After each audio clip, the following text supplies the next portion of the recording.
today mag-release tayo ng Honda CT-V na Meteoroid Grey. So ito na yung unit. Ayan. So naka-ready na, nakapirma na yung kliyente. Pinuntahan natin sa bahay nila since malapit lang naman dito. Minotor ko na lang sa kanila. Tapos nakano na to, naka-gate pass na, okay na lahat. So pipick upin na lang, i-demo na lang natin later. Then naikutan ko naman na rin tong unit natin.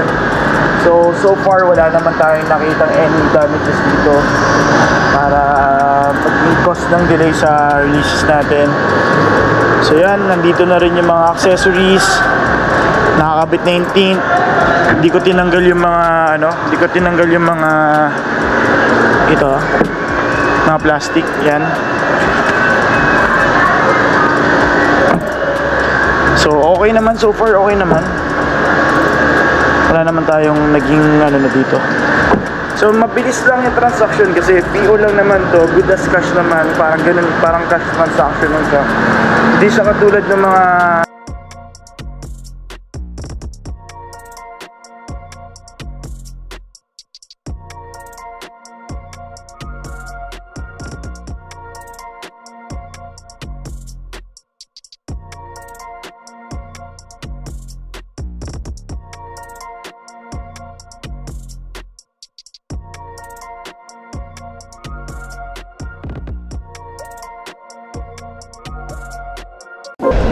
para makita, malamig. Tara, dito pag sa labas naman mainit. Ayan o. Ayan o. Happy ka? Happy ka na? May name na agad? Ano pangalan mo? Anong name? Dito naglalakad si Kuya Edfort lagi pag introduction tara. Check muna natin yung panlabas, sir. Tingnan mo kung may mga gas-gas. Pero so far naman wala naman ako nakita. Okay, sir, umpisa natin dito. Sir, may utang lang ako sa'yo. Umbrella, tsaka manual case, tsaka keychain, tatlong yun. Pero nandito na yung tools natin, yung jack nandito. Tsaka yata EWD, no? Early warning device nandito na rin. Meron na rin. Itong blue. Ito. Yes sir, tapos yung car cover natin. Dali na lang naman yung iba. Yes sir. Pwede pa siyang lagyan doon sa ilalim. Meron, pwede po siya, pero ang problema nyo dyan is magra-rattle siya pagka may mga bagay na maingay, para maingay, nagbubungguan. Oo. Yes sir. Oh, Kamay po. Ayan, tapos vanity plate. Sa ngayon, ang pinaka-coding mo sir is yung Wednesday. Ay, Thursday, sorry. Thursday, tapos pagdating ng ORCR mo, magbabago pa yan. So, check muna natin sir, yan. Alikabok dahil nasa kalsada lang tayo. Sige sir, ikutan natin. May mga pag nahawakan kasi sir. Yan.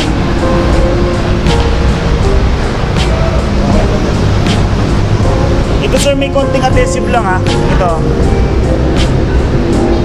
Yung parang ganun sir, nakakabit na itim na gano'n. Okay. Pero pag nakaroon yan, matatanggal na. Ayun o, pag kinuskus mo, tatanggal na mo. Bubong, baka may lumusot. Alikabok lang talaga. Kasi kanina pa to sir, naka-ready. Actually, kahapon pa. Tapos kanina, pinapunasan lang. Yan. Tapos sir, atras ko lang. Buksan ko na din yung ilaw. Or kaya mo nang i-atras konti sir. Hindi mo yan, atras pa. Do-double check lang natin ma'am. Ayun ang sa'yo ba yung ano? Nandyan yung susi sir. Check mo na lang din. Dalawang susi sir. Yan. Alam mo na sir kung nasaan talaga. Sir, yung plastic nakalimutan ko lang kitang tanungin kung ano. Pero madali lang naman tanggalin yan. Tugot lang naman yata. Yes sir. Inaano lang yan. Sige sir, kaya ba? Kaya. Mahirap pag hindi kaya, di mauuwi.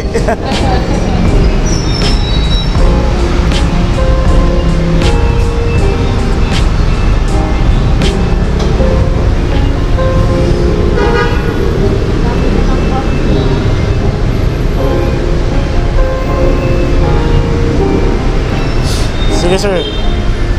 Okay, sige pa. Sige sir. Sige sir, sige po. Sige. Sige, atras lang sir. Para ma-check natin yung kabilang side. Pwede na yan sir. Pwede na po yan. Park. Ayan. Sir, anong inaral mo? Manual or automatic? Matik lang. Pero ito ang pinanggagamit mo sa ano sir? Ay, hindi, ito. Okay. Namali lang ako. Napatapak na ako sa brake. Okay. Pero ito talaga. Ayan talaga. Tara sir. Pansin mo pala. Napansin ko sir kasi baka mamaya Sorry. kumano. Hazard mo sir, hazard. Para double check natin lahat ng ilaw na rin. O, sakay ka, picture lang ka ni mama. Oh, dali. Sakay ka na, dali. Sa'yo naman na yan eh. Sige sir, hindi niya naman maano yan kasi tatapa ka sa wood. Ito halogen pa to eh, no? Halogen, pwede ka magpa-LED sir. Tapos, double check lang natin to.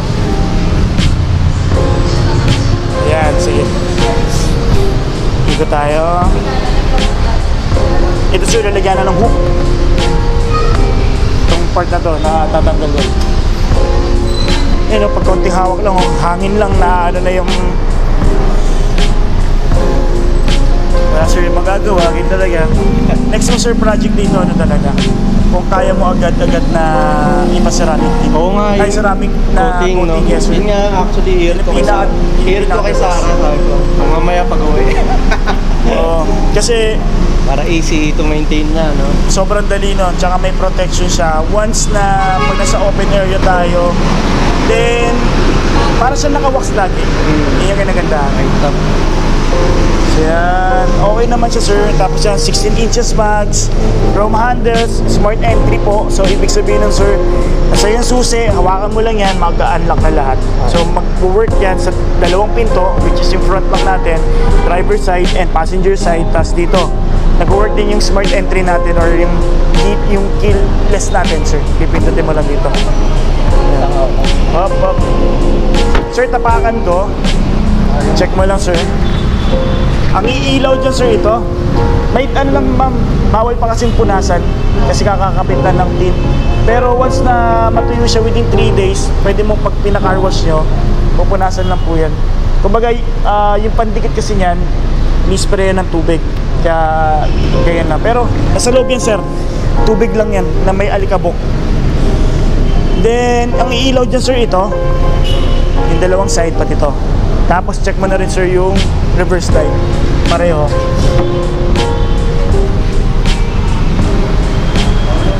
Reverse light sir. Okay sir. Tapos sir, check na rin natin yung engine.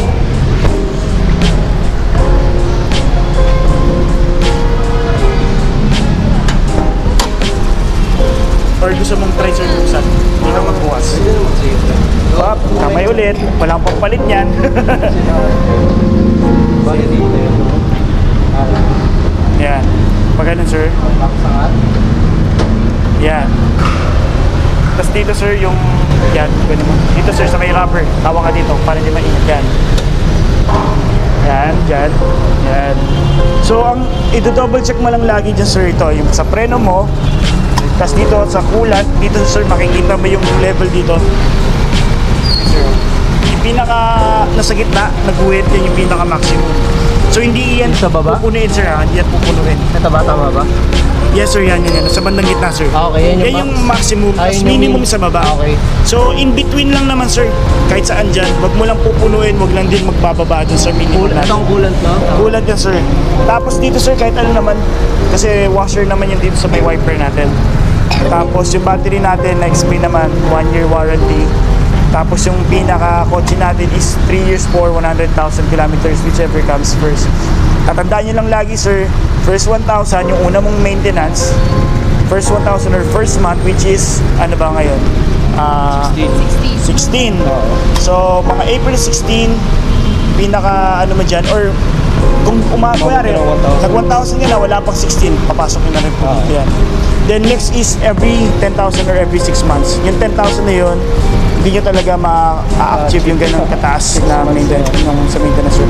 Tapos, yan yung engine natin, sir, is 1.5 na iVTEC double overhead cam, 121 horsepower. At transmission natin CVT na rin, sir. Which is, pagka naka-paddle shifter tayo, para masusukat siya up to 7 position or 7 speed. So, mas, ano yan, sir, mas matipid, plus, talagang yung dulo, kumbaga yung dulo ng takbo, mas mabilis, sir. Then, ABS, equipment siya ng ABS, VSA, tapos yung, yes, sir. Tapos, ginagandaan din dito, sir, lahat ng Honda City natin is may Honda Sensing na. Honda Sensing, papapansin mo lagi, sir, lagi nakabukas yung ilaw once na madilim, automatic kasi siya. Tapos, automatic siya nag-high beam na naglo-low beam pag may salubong kang naka-high beam. So, mag-isa lang din to yun, sir. Tapos, i-explain ko sa inyo, sir, yung ibang mga Honda Sensing sa loob. Tapos, pag sarado mo dito, sir, wag mong tutulak, ngayon lang. Hayaan mo lang siya bumaksak. Para kasi medyo malambot yung part na yan dahil sa crumpled zone niya. So, baksak mo lang siya lagi, hindi yan masisira. Mas nakakasira pa pag tinulak dito, nagdedent. So, bali yung bukasan niya naman, pag pinap mo doon, aangat to eh, no? Yes, sir, aangat yan. Tapos dito, sir, dito sa side na to, para maano mo na rin. Ayan, sir, oh. Sa may side, ayun, sa may footrest, sir, di ba? Yung sa gasoline, hahatakin mo lang yan, tapos yung sa baba, yung walang puti, yung sa may engine bay natin, sa may pinakababa po. Sir, okay lang, dito muna ako umupo, tapos dito muna kayo sa kabila. Okay lang. Explain ko muna sa inyo yung unit. Yung sana pala, sir, sa trunk, ito ba yun? Tama ba? Yung sa trunk, sir, Meron bang bukasan dito? ito, sir. Yan nga, no? Tapos, actually dito rin, meron din siyang pindutan dito. Unlike kasi sa mga ibang mga kotse, di ba wala pang ganito. Dito, sir, oh. Ito naman po. Yun, tapos yung camera natin nandito na rin, sir. Yan. So, pagka kunwari may guard, tapos i-check sa mga mall, di ba, normally sila nag-check yan. Unlock mo lang, mabubuksan na nila to. Or pwede mo rin yung way doon is bubuksan mo yung gilid para naka-lock pa rin yung mga pinto natin, tapos ito lang yung mag-unlock. Sir, pasok muna tayo, tapos dito muna kayo sa likod, ma'am, medyo mainit.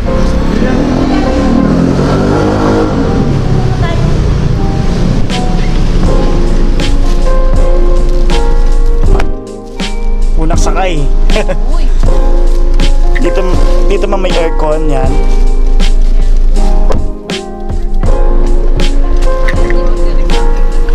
Oo. You're hungry na, bibilisan na natin para ano. Sir, ito, double check lang natin dito sa side na to. Chrome handles. Check natin. Nagpo-fold naman pareho, no? Okay. Okay. Tapos, yung adjustment. Angat. Okay naman. Kabilang side. Okay, gumagalaw lahat. Dito, sir, hindi makakabitan ng tint kung hindi gumagana lahat. Kasi binababa nila para magsagad dito. Tapos nakalock yung window, hindi nila mabubuksan yun sa labas, sa likod. So, pag i-off mo yan, para at least pwede nilang mabuksan. So, sa ngayon, off lang muna natin para hindi po nila mabuksan. Mababa. Tapos ito yung central lock natin. Lock. May hindi sa likod po. Isa pa mo. Yun. Yan. Yan. Tapos yan, sir, mag-unlock yan once na kunwari nag-drive ka. Tapos nakalock, di ba? Pag nag-park ka, mag-unlock yan lahat. Okay. Tapos ngayon, check natin dito, sir, vehicle stability assist. Yan yung sa parang traction control sa mga ibang mga brands. Ito, sir. Pero maganda lagi naka-on yan. Pag binuksan mo yung auto, naka-on na yan, automatic na yan, sir, lagi. Kumbaga by default, lahat naka-automatic na lahat. Kumbaga yan, naka-on yan, pati yung headlight natin. Ito kasi, sir, may on-off naman ng auto. Auto, ibig sabihin, pag medyo nasense siya na malilim yung ano or dumilim, automatic siya. Pero kunwari, kung ayaw mo naman naka-on siya lagi, balik mo na, sir, ganyan, off. Tapos mag-off na yun lahat. Then, pagka binuksan mo yan, sir, off mo, tapos i-start mo ulit yung kotse. Ganoon naman, by default, naka-automatic na naman yung headlight niya. So, magbubukas na naman. Then, dito, sir, itong side na to, yan yung sa adjustment ng brightness nung TFT natin and yung sa, kumbaga, head unit niya. Yan. So, depende sa inyo. Kunwari, kasi may mga iba, may mga stigmatism, medyo ayaw ng sobrang liwanag dyan sa unahan. pwede natin i-adjust. Tapos dito sir, yung sa headlights and on-off ng fog lights. Ito sir. So, pag naka-on yung fog lights, pag nag-park light ka lang, ayan, mag-on na yun, pati fog lights natin. Tapos yan sir, nakabukas na yung DRL. Kung yung pinaka-park light mo yung DRL, yung LED. Then, dito naman sir, ito yung sa may audio controls natin. Volume, next, saka yung forward or yung backward natin. Tapos yung source, ibig sabihin sir, kung sa Bluetooth, FM, USB, pwede tayo maglipat while nagdadrive ka po. So, hindi mo na kailangan tumingin dito sa pinaka dito. Di ba yung iba kasi habang nagdadrive ka, dito mo kokontrolin. So, dito hindi na po. Then, once na nakakonect ka naman sa Bluetooth hands-free to sir, pwede kang sumagot ng tawag mo dito or tumawag ka. Pati yung voice command, which is yung Siri. Naka-Apple po ba tayo? Naka-Android. So, naka-Apple tayo. Pwede natin i-connect din with Apple CarPlay kasi naka-Apple CarPlay tayo.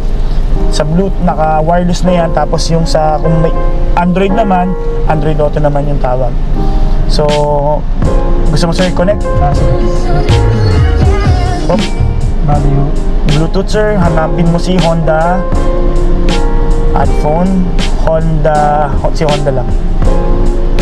Yan. Tapos, alaw mo lang lahat. Pag hindi, yes. Tapos lalabas yun sir kung gusto mo use CarPlay. Yan. Check natin sir. Yan. So hindi lahat ng application is lalabas dyan, like may mga Netflix ganyan. Kumbaga yung mga application lang nito sir yung pwede mong gamitin for your safety. Kasi yung iba naghanap ng mga Netflix ganun, syempre hindi safe, di ba? So yan, Waze, Viber para tumawag, Spotify while driving, pwede kang kung may ka dyan, playlist ka, WhatsApp, Zoom, yan meron din. Tapos may iba nga ginagamit yata sa mga pang-office eh. Yan, itong Zoom yata. So, yan, yung ibang natin. Google Maps, kung ayaw mo kay Waze, Google Maps ka na lang. Pwedeng mag-text, syempre hindi ikaw mismo sir ha, si ma'am pwede mag-text dito habang kunwari may kailangan kang replyan, dyan sir. Tapos phone books, nandiyan na sir. Tapos yan, yung mga mga malalapit na nawala.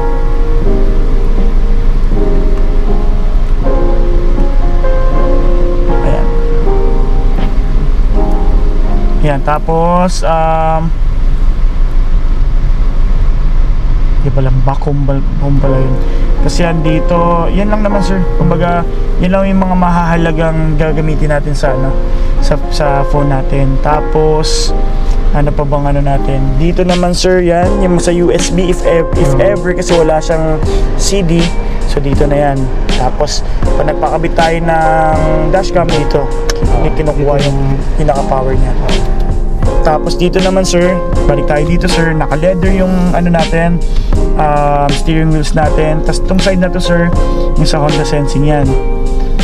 Pero ito muna yung ituturo ko sa inyo sir. Ito sir yung milyahe mo 11 kilometers lang. So mababa yung mileage natin. So home lang sir. Tapos ito nice, scroll to sir. Dito sir kung gusto mong iset yung oras dahil hindi nakano yung oras. Tapos dito, itong sir may bilog na yan, Honda Sensing yan. Tapos, okay sir, kung gusto mong i-select yan, pindutin mo lang yung scroll. Okay. Tapos dyan sir, yan, yung road departure mitigation braking, mitigation, yun yung i-assist ka niya nasa gitna ka lang ng lane. And collision mitigation braking system, ito naman yung magpapreno mo isa. Once na ma-detect niya na hindi ka nagpapreno, tapos may palapit sa atin na object. Any object sir, pwedeng kotse, pedestrian, or motor, pwede po yan ma-detect yun, pwede siya mag-preno mag-isa. Gumagana kaya yan sa gilid or sa harap lang talaga? Harap lang talaga sir. Kasi ito sir, pinaka-sensor natin, yan lang talaga sir. Ano yung RFID dito may nalagay? RFID normally po kasi ma'am nandito or nasa headlight depende po sa sabi ko sana kanina doon sa grab na. Depende po talaga. So aside from that, meron tayong tinatawag na cruise control, adaptive cruise control sir. Adaptive cruise control which means na dati kasi yung cruise control sir, di mo na kailangan tumapak lang ng gasolina tsaka gasolina lang. So dito ang adaptive cruise control, even yung preno kahit hindi mo na pindutin. So mag-isa na siya mag-isa na siya magpepreno. Pag bumagal yung sa harapan mo, babagal din siya. Pag huminto, hinto din siya. So ganito sir, ang pinaka niyan sir, pindutin mo yan kung gusto mo gamitin, kung nasa Cavitex or may mo. Lalabas yun sir, ibig sabihin naka-on na yung adaptive cruise control mo. Pinaka minimum speed niya is 40 km/h. Pwede mong iset, pindutin mo itong set sir. Pag kaya tumatakbo ka 80 ka na at okay na sa'yo yung 80, set mo lang sir. Lalo pag sinet mo, kahit hindi ka na magtapak ng gasolina tsaka preno, mag-isa na siya dun. Tapos ito naman sir, yan yung distance naman yung sa harapan mo. Kung gusto mo mas malayo, ayan, or medyo malapit. Ayun yung malapit pa konti. Yan, yes. Kasi yung pinakamalayo sir. Yung pinakamalayo siguro more or less isa't kalating kotse. Yung difference mo. Tapos dito sir, yung sa natin, sa may lane assist natin. Itong side mo. Siyempre, ito sir, hindi mukha siyang autopilot pero hindi talaga siya autopilot. So huwag mong iaasa sa kanya kasi may client ako, trinay lang naman niya. Siguro wala pang mga 5 to 10 seconds na binitawan niya to. Okay naman talaga. Pero kasi minsan may mga tawag dito, may mga instances na hindi siya accurate, like kunwari medyo mausok, umuulan, madilim. Kumbaga kung ikaw nga yung mata mo hindi niya kumbaga hindi mo makita ng maayos, ganoon din yung Honda Sensing.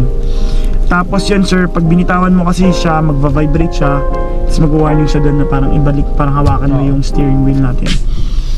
Then itong I na to sir, information yan. So hindi yan check engine kasi normally mga iba kasi tatanong check engine. Nandito sir yung check engine. Lahat ng mga problema nandito. Kaliwa. Oo, pag umilaw yan, ibig sabihin may gagasusin ka.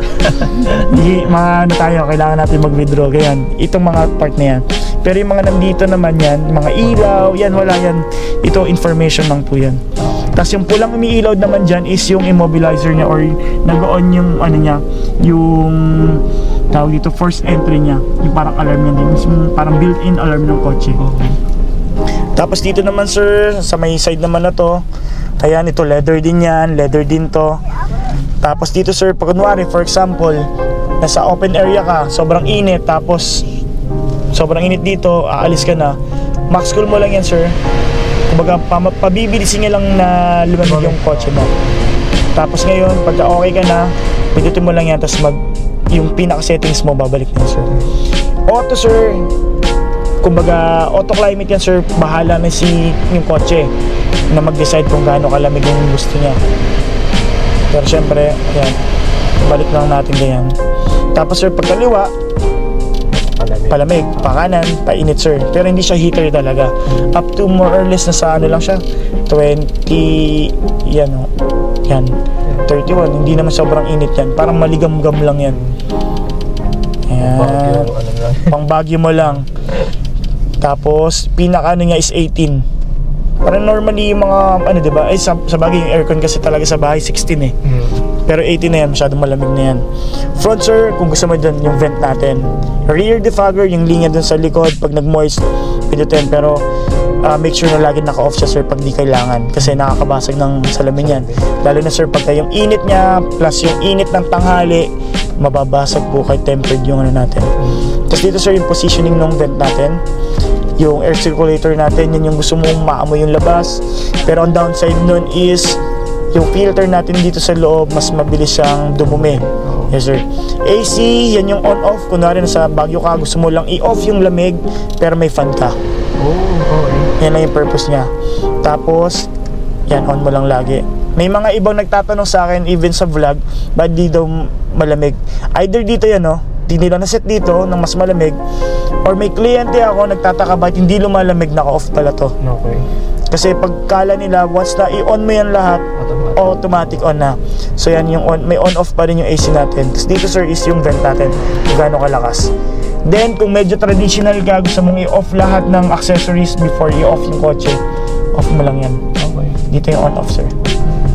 Necessary pa ba na... Kasi actually, hindi naman na kailangan, sir. Pero may mga iba kasi nagtuturo eh. Kumbaga yung mga lumang kotse kasi sinasabi nila na pag in-start mo yan, mag-aagawan ng puwersa at kumbaga mahihirapan yung engine na mag-start, i-off mo na lang yan. Pero sa ngayon, nasa modern na tayo, wala na yung ganun. Okay naman na siya.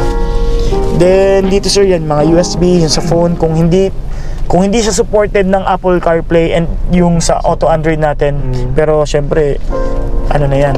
Tapos dalawa yung susi natin, sir. Tago mo lang to para in case kailangan ng code niya. Tapos pag nalobat, sir, ito, pag nalobat yung pinaka battery nito, tapos kailangan pumasok yan. So may susian dyan. Okay. Tapos yung bilihan ng battery naman nito sa mga mall, yung mga bilihan ng relo, doon lang din naman nakakaroon. Pero matagal yun, sir.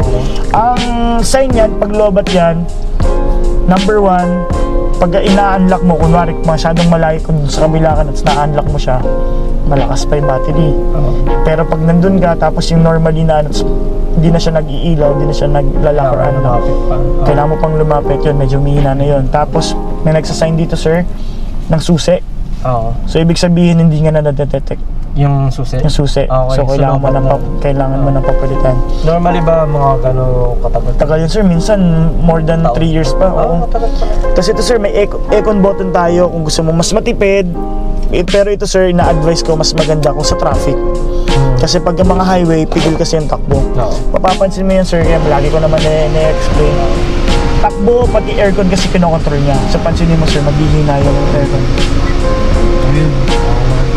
Kasi kinokontrol niya din yung aircon, kinokontrol niya din yung takbo. So ngayon, sir, check natin. Reverse camera. Yan, sir, yan yung pinaka normal wide view, normal view natin. Top view, ito yung pinaka rear bumper natin. So by default, pag nire-reverse mo, lagi naka-wide yan, sir.